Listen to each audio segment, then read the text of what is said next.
Boa noite, irmãos. Estamos mais uma vez reunidos para celebrar o nome do Senhor nessa noite. Você aí na sua casa, junto com a sua família, que você viva esse momento. Esse é um domingo especial na vida da igreja. Hoje é o domingo de Páscoa, onde celebramos a ressurreição do nosso Senhor Jesus Cristo. Desejamos que você faça isso com alegria. Nós preparamos um culto especial para essa noite, então queremos que Deus abençoe o seu lar, abençoe a sua casa. Nós teremos daqui a pouco a celebração da ceia do Senhor no nosso culto. Então já deixe preparado aí o pão e o suco de uva que vocês vão utilizar para este momento. Quando chegar a hora, você reúna a sua família e juntos nós vamos orientá-lo como celebrar esse momento tão especial na vida da igreja.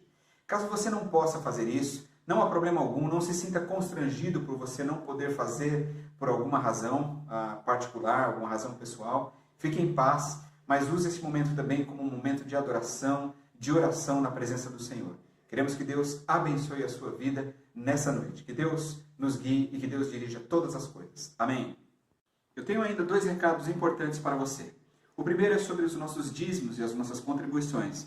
Você pode fazer isso, obviamente não de maneira presencial, mas você pode fazer através de depósito bancário. Você vai ver aí na tela aparecendo os dados da conta bancária da nossa igreja. Pedimos a você que contribua fazendo o depósito, portanto. Lembre-se que a nossa contribuição também é uma forma de adoração ao nosso Deus. Faça isso com alegria no seu coração. O segundo recado que eu gostaria de dar a você é um recado pessoal. A partir da próxima semana, no período da tarde, eu estarei à disposição dos irmãos na minha sala, na igreja, para atendê-los, caso o irmão precise de um aconselhamento, de uma conversa, de um tempo de oração. Guardados todos os cuidados que nós devemos ter, estarei à disposição dos irmãos para atendê-los. Caso você não possa ir ou não queira, você também pode fazer contato comigo pelo meu telefone, através das redes sociais, você pode me encontrar no meu WhatsApp e nós podemos conversar e orar juntos. Ou seja, estou à disposição da igreja, à disposição dos irmãos para acompanhá-los nesse tempo. Que Deus abençoe a sua vida. Boa noite, meus irmãos. Como é bom mais um dia nós podermos estar reunidos na presença do Senhor, embora distantes, mas reunidos todos com um senso comum de louvar e engrandecer o nome do nosso Deus. Eu convido você agora para que nós estejamos orando, para iniciar o nosso culto esta noite. Vamos orar todos juntos, você aí na sua casa, onde você esteja, vamos orar. Pai de amor, Pai de imensa bondade, graças te damos, Senhor, porque o Senhor é bom. Graças te damos, ó Pai, porque o Senhor tem cuidado de nós. Ó Pai, graças te damos porque mais um dia podemos estar louvando e engrandecendo o teu santo nome.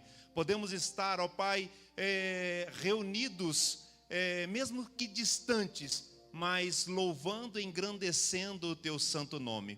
Ó Pai, louvado seja o teu nome em todo o tempo. Ó Pai, que o Senhor possa abençoar a cada um de nós, falando aos nossos corações e consolando os nossos corações, tirando de nós toda a aflição, todo o medo, toda a angústia que só o teu amor pode nos dar. Ó Pai, abençoa-nos, usa-nos conforme o teu querer. Essa é a nossa oração em nome de Jesus. Amém, Senhor. Vamos cantar nessa noite. E essa canção que nós vamos cantar agora, ela vem dizer que graças damos ao Senhor. Nós damos graças ao Senhor por tudo que o Senhor tem feito. Nós damos graças ao Senhor até mesmo por aquelas bênçãos que o Senhor tem nos dado e muitas vezes nós não tomamos nem conhecimento disso. Quantas vezes nesses tempos, nesses últimos dias, nós estamos com os corações tão atribulados, tão conturbados com tudo que está acontecendo no nosso país e acontecendo no mundo, mas nós sabemos, o nosso Deus é maravilhoso e por isso nós damos graças ao Senhor por todas as bênçãos que o Senhor tem nos dado, por tudo que o Senhor tem feito por nós, mesmo quando estamos tão distantes, com a saudade apertada no coração de dar um abraço em cada um dos irmãos, mas graças ao Senhor, estamos todos juntos em espírito, para louvar e engrandecer o nome do Senhor. Graças dou, Senhor, graças dou, porque o Senhor é tremendo.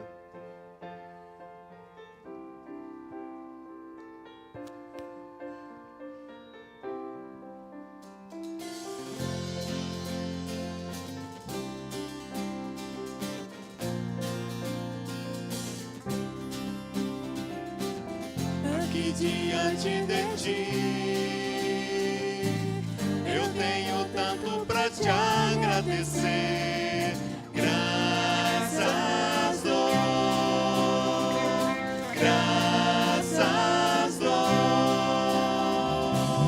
O que me deste, Senhor, por tantas bênçãos que eu não posso ver. Graças dou, graças dou. Com meu coração e o meu louvor, com as mãos no céu, louva-te, Senhor. Graças dou, sempre a ti eu graças dou. Graças dou, sempre a ti eu graças dou. Graças dou.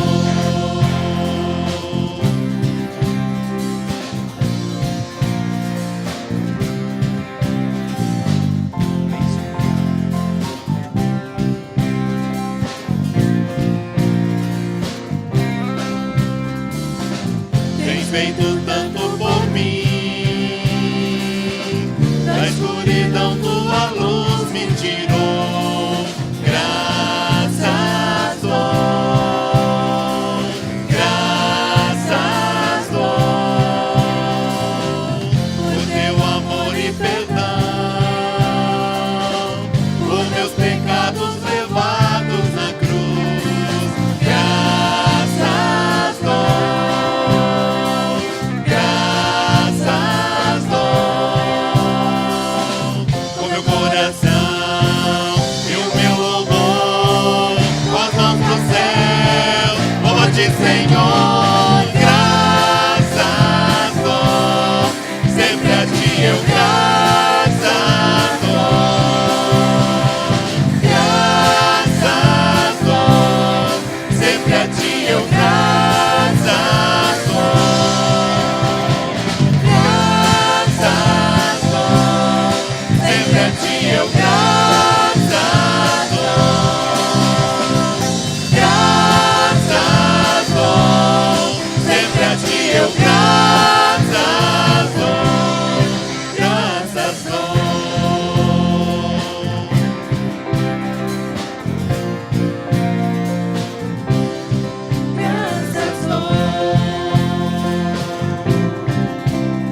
Obrigado, Senhor, pelo descanso que temos em Ti, pela esperança da glória eterna, e porque nós podemos realmente descansar no tempo que nós temos vivido, nos dias que temos enfrentado.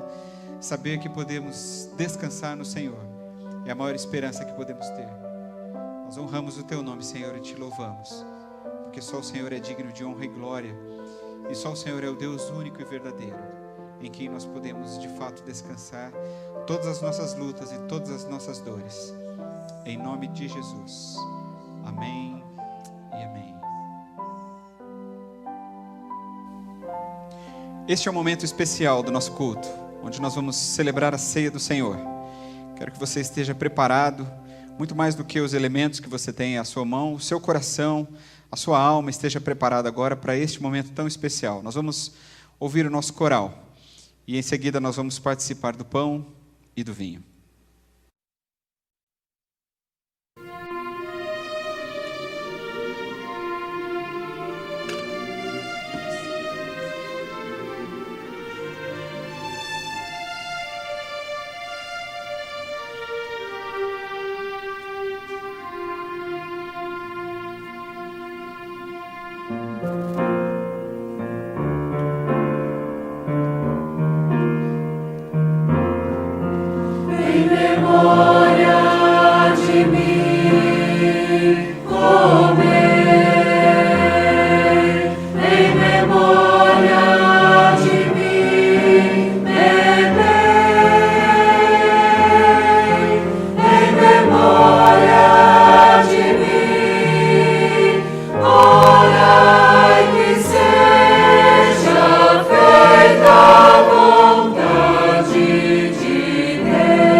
Quero ler com vocês o texto de 1 Coríntios, capítulo 11, quando Jesus celebrou a ceia com os seus discípulos. Na verdade, Paulo faz essa menção, ele faz essa lembrança nesse momento, E certamente é um momento de dor para Jesus, é um momento de sofrimento, mas ele sabia por tudo que ele passaria, e ele fez isso por mim e por você. Diz o texto: pois recebi do Senhor o que também lhes entreguei, que o Senhor Jesus, na noite em que foi traído, tomou o pão e, tendo dado graças, partiu e disse: isto é o meu corpo, que é dado em favor de vocês.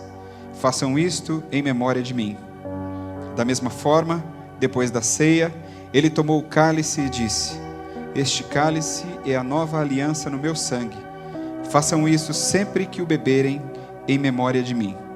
Porque sempre que comerem deste pão e beberem deste cálice, vocês anunciam a morte do Senhor, até que ele venha. Nós chamamos a ceia do Senhor de memorial. E nós fazemos isso porque ele nos remete a uma lembrança do passado, o sofrimento de Jesus Cristo na cruz em nosso lugar. Mas ele também nos coloca em posição, direcionados ao futuro, quando ele nos aponta para o dia que Jesus voltará, porque ele venceu a morte, ressuscitou e um dia voltará para nos buscar.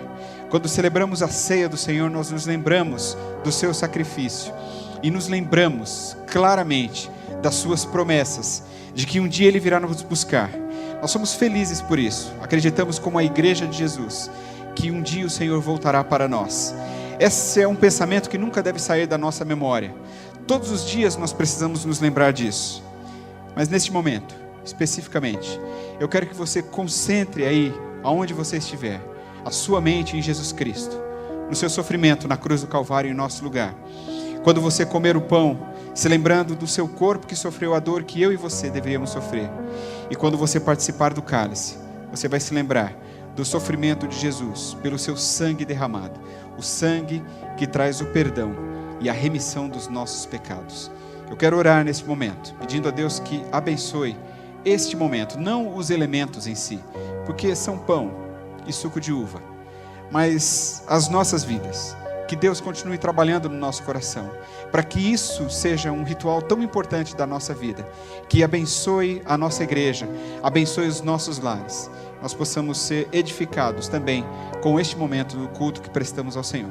Vamos orar? Pai, nós te agradecemos, Senhor, pelo pão que simboliza o corpo de Cristo, e pelo suco de uva, que simboliza o sangue de Cristo, derramado na cruz do Calvário em nosso lugar. Este é o momento em que nós estamos em nossas casas reunidos para celebrar o corpo e o sangue de Jesus. Que nós possamos agora, juntos, como família, buscar ao Senhor em oração, estarmos unidos neste momento, pensando no sacrifício salvador de Jesus, em meu lugar, no lugar de cada um dos que estão vivendo este momento agora, dentro dos seus lares. Nos abençoa, Pai. Abençoe a sua igreja, reunida em toda a terra, que através deste símbolo tão especial, se mostra unida em comunhão. Obrigado, Senhor, pela sua presença constante. Não importa estarmos no templo ou não, a presença do Senhor é constante em nossas vidas. Nós adoramos o Senhor por isso, louvamos o teu nome e agradecemos no nome santo de Jesus. Amém e amém.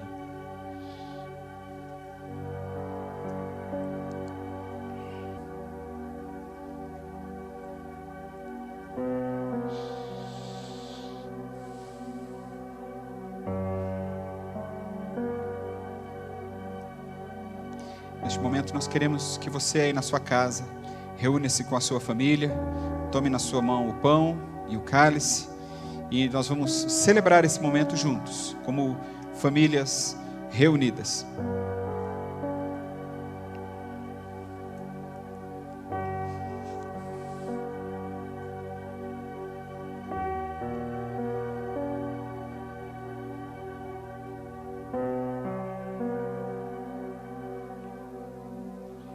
Peço a você que segure o pão em sua mão agora e pense no sacrifício de Jesus, na dor que ele sofreu em meu lugar e em seu lugar, para que a gente pudesse ter vida, para que a gente pudesse viver esse momento que nós estamos vivendo agora, como igreja, reunida aí nos lares, aí nas casas, nas nossas casas, vivendo essa experiência, pensando no sacrifício de Jesus e no seu sofrimento.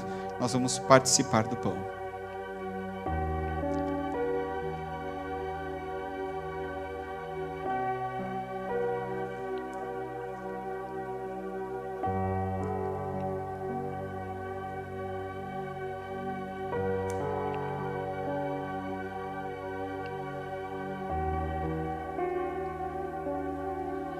Pois bem, agora eu convido você a segurar o cálice em sua mão.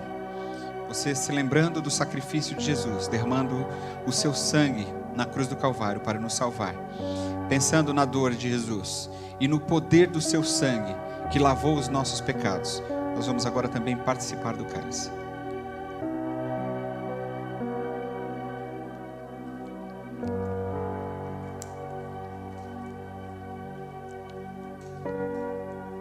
Muito bem, agora eu quero pedir a você aí, na sua casa, reunido com a sua família, com as pessoas que estão junto com você, que você tenha um tempo de oração, que você ore ao Senhor agora, pedindo a direção dEle, o cuidado dEle sobre o seu lar, sobre a sua família, e que este momento tão especial da Igreja de Jesus possa ser vivido com grande alegria dentro do seu lar. Convido você a orar neste momento com a sua família. Deus abençoe a sua vida. Amém.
você a abrir a sua Bíblia em João capítulo 20, versículos de 1 a 8.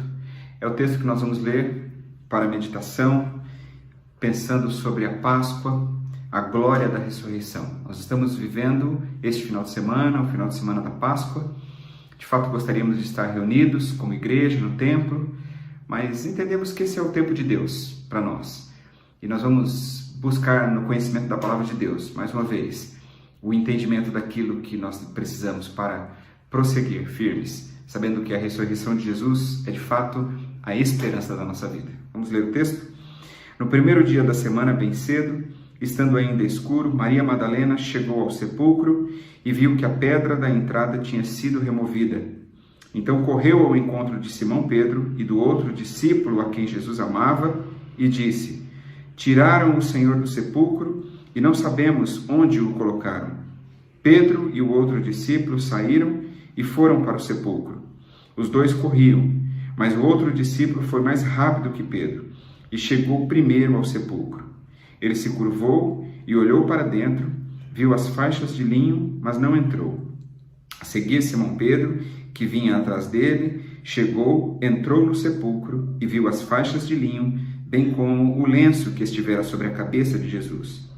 Ele estava dobrado à parte, separado das faixas de linho. Depois, o outro discípulo que chegara primeiro ao sepulcro também entrou. Ele viu e creu. Vamos orar?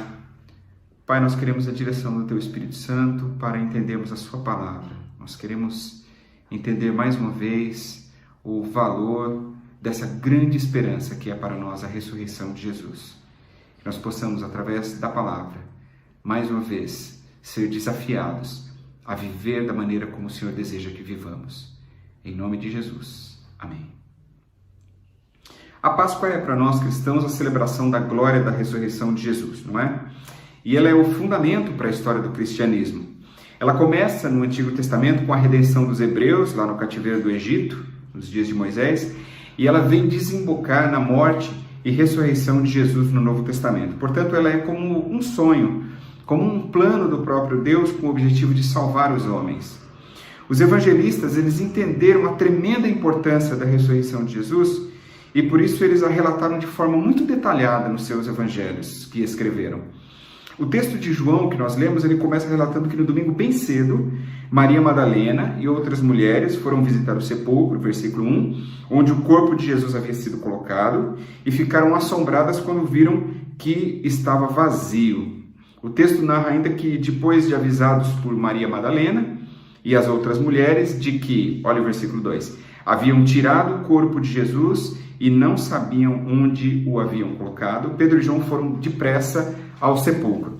E quando João, um discípulo amado, seguiu a Pedro para dentro do túmulo, ele viu o que Pedro tinha visto, mas com os olhos da fé, ele viu mais longe.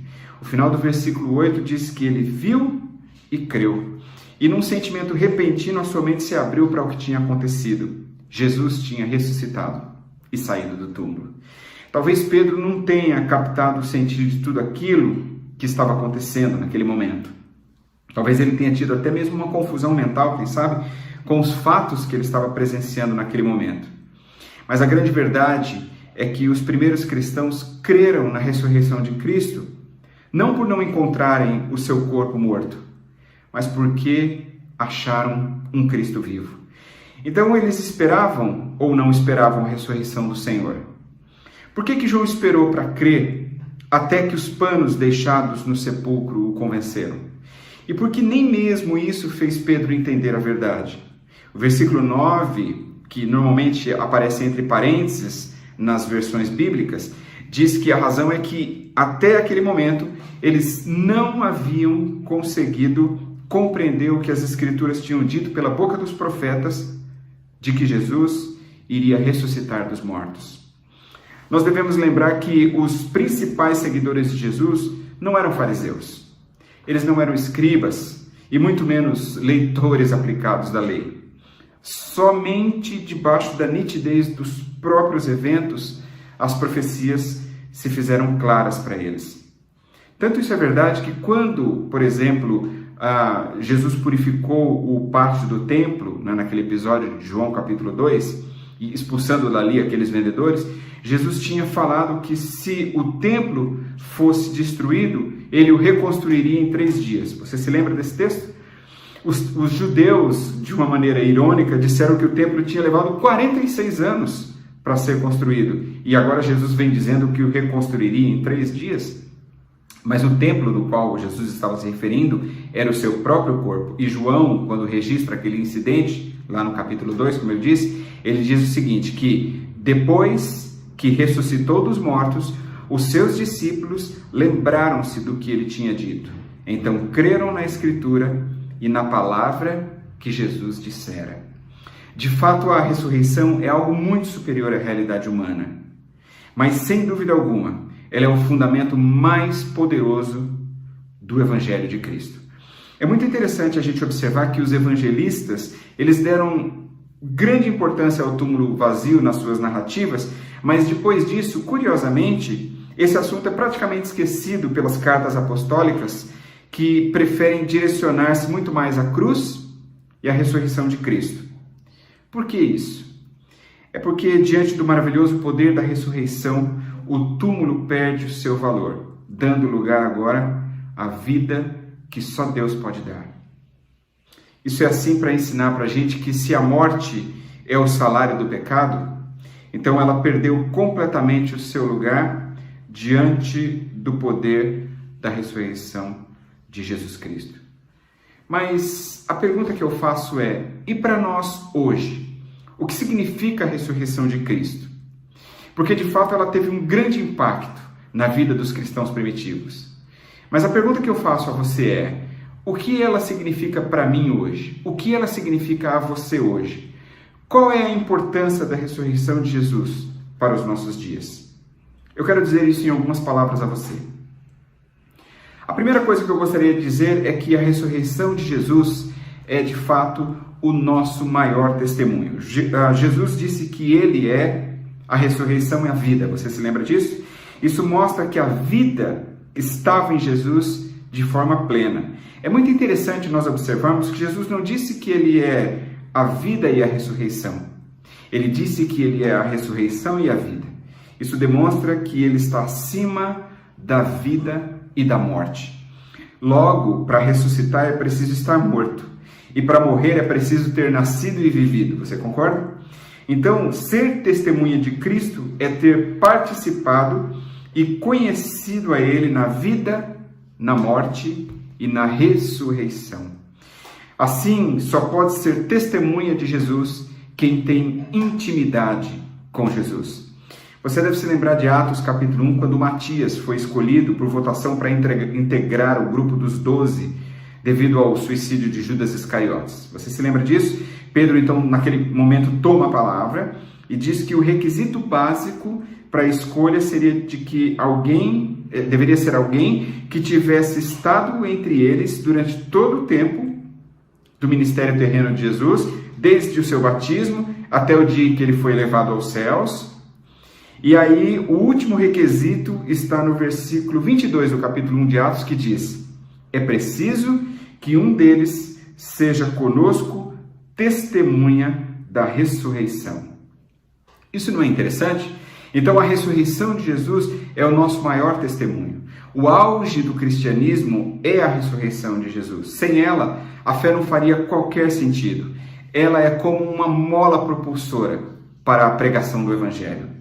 Lá em Romanos capítulo 6, versículos de 8 a 11, Paulo diz o seguinte: ora, se morremos com Cristo, cremos que também com Ele viveremos. Pois sabemos que, tendo sido ressuscitado dos mortos, Cristo não pode morrer outra vez. A morte não tem mais domínio sobre ele, porque morrendo, ele morreu para o pecado uma vez por todas, mas vivendo, vive para Deus. Da mesma forma, considerem-se mortos para o pecado, mas vivos para Deus em Cristo Jesus. Paulo aqui está nos dizendo que Jesus foi o portador dos nossos pecados. Por esses nossos pecados ele morreu uma única vez.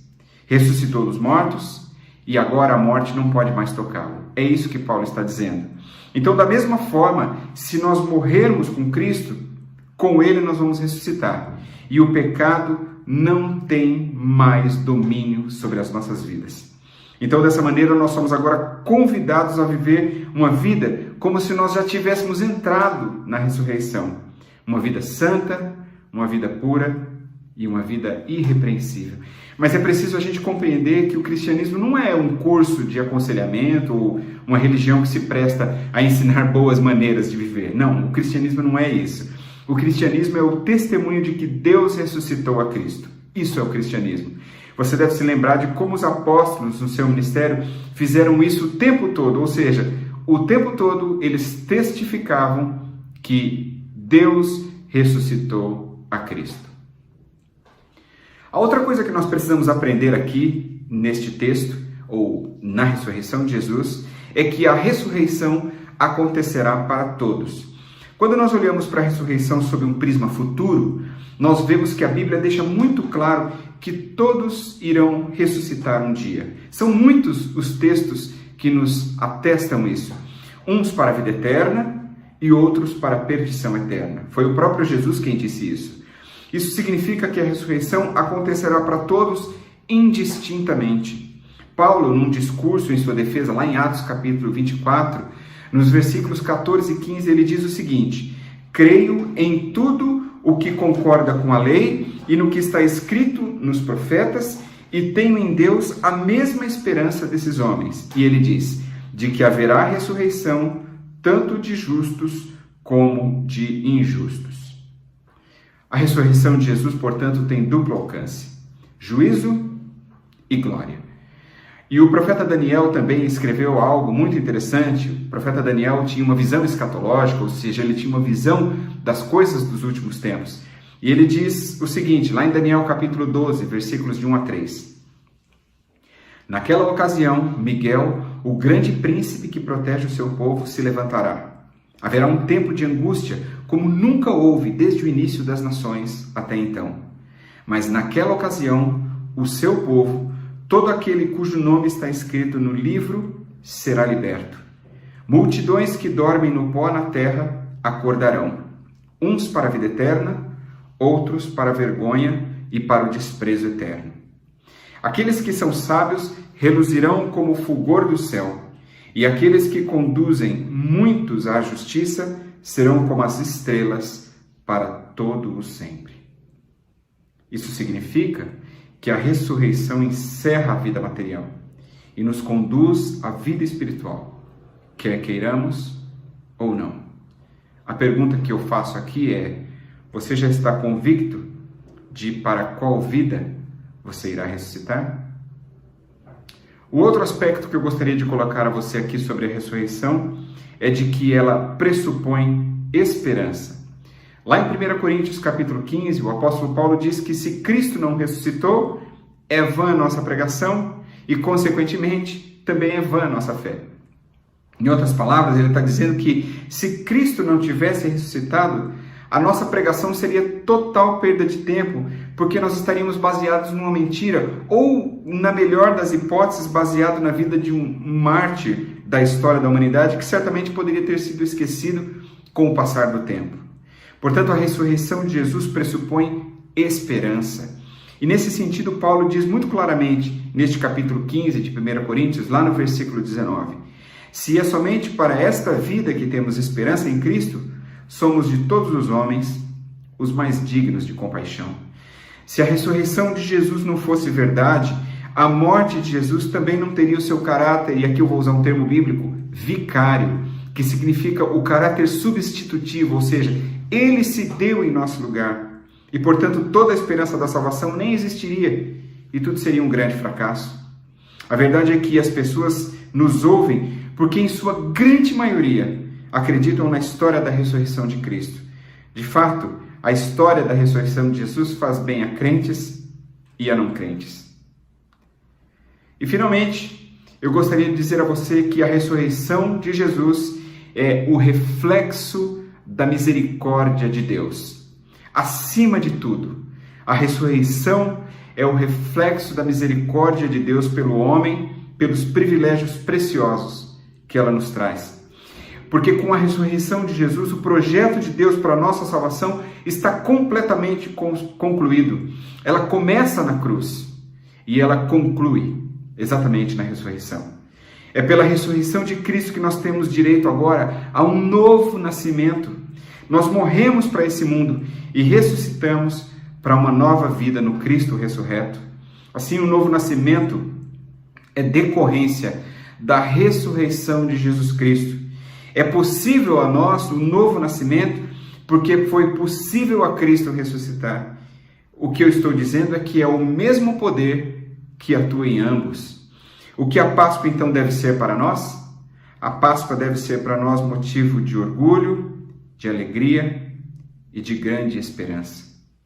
Eu concluo essa meditação da Páscoa com o texto de Pedro, lá em 1 Pedro, capítulo 1, versículo 3, que diz o seguinte: Bendito seja o Deus e Pai de nosso Senhor Jesus Cristo. Conforme a sua grande misericórdia, Ele nos regenerou para uma esperança viva, por meio da ressurreição de Jesus Cristo dentre os mortos, para uma herança que jamais poderá perecer, macular-se ou perder o seu valor. Herança guardada nos céus para vocês que, mediante a fé, são protegidos pelo poder de Deus até chegar à salvação prestes a ser revelada no último tempo. Como cristãos que somos, jamais podemos admitir que a ressurreição de Jesus, a celebração da Páscoa, seja um comércio, como o mundo tem propagado. Ela tem um valor grandioso para nós. Ela é algo esplendoroso. Ela trata da vitória de Jesus Cristo sobre a cruz do Calvário. Muito mais, ela faz com que nós possamos agora também, com os olhos da fé, olhar para dentro do túmulo vazio e saber que Jesus não está mais lá. Ele está vivo e continua atuando e continua salvando pessoas da perdição eterna. É isso que vivemos. É por isso que vivemos. Essa é a mensagem que pregamos. Que Deus nos abençoe. Que você tenha uma Páscoa maravilhosa. Que as bênçãos do Senhor estejam sobre a sua vida e sobre o seu lar. Essa é a minha oração. Esse é o desejo do meu coração. Que cada membro de nossa igreja, da Batista Central, e todas as demais pessoas que possam estar nos ouvindo, possam viver uma Páscoa muito feliz, na esperança de que esse mesmo Cristo que morreu e ressuscitou, um dia voltará para nos buscar. Quero orar com você. Obrigado, Senhor, por Jesus Cristo. Obrigado pela salvação que recebemos dele. E obrigado pela ressurreição maravilhosa. Ela nos coloca frente a frente com o Senhor. Ela nos abençoa e ela nos guia. Obrigado, Senhor, porque pelos olhos da fé também conseguimos enxergar o túmulo vazio, sabendo que Jesus não está mais lá. Ele ressuscitou. E agora nós vivemos nessa grata esperança de saber que um dia Ele também voltará para nos buscar. Nos abençoe, Pai, que como a sua igreja, a IBC, nós possamos estar sempre atentos e vigilantes, sabendo, Deus, que a nossa vitória foi consumada na cruz do Calvário e que a esperança da glória eterna está segura em Jesus Cristo, nosso Senhor, o Senhor das nossas vidas. Essa é a oração que fazemos com fé no nome de Jesus. Amém e amém. Deus abençoe a sua vida.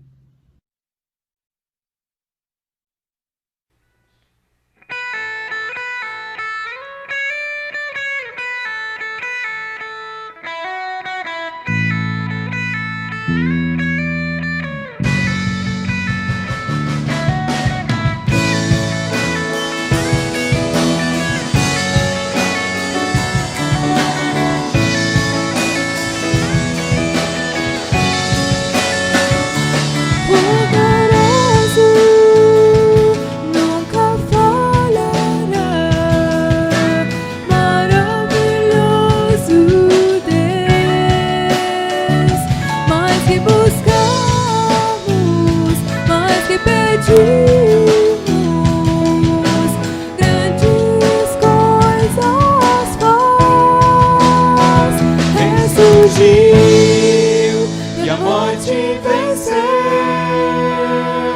Nosso Deus é poderoso. Em seu nome vamos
Pai de amor, Pai de imensa bondade, grandioso é o teu nome. Louvamos ao Senhor por tudo que o Senhor tem feito por nós. Ó Pai, dá-nos agora uma semana abençoada, uma semana de vitória. Proteja-nos de todo mal e agradecidos somos ao Senhor dia a dia, porque o Senhor tem cuidado de nós. Abençoe o teu povo, ó Pai, onde quer que esteja cada um dos teus servos, que o Senhor esteja protegendo, amparando e cuidando de cada um de nós. Essa é a nossa oração, em nome de Jesus. Amém. Uma semana abençoada para cada um dos irmãos, semana de bênção e de vitória. Amém.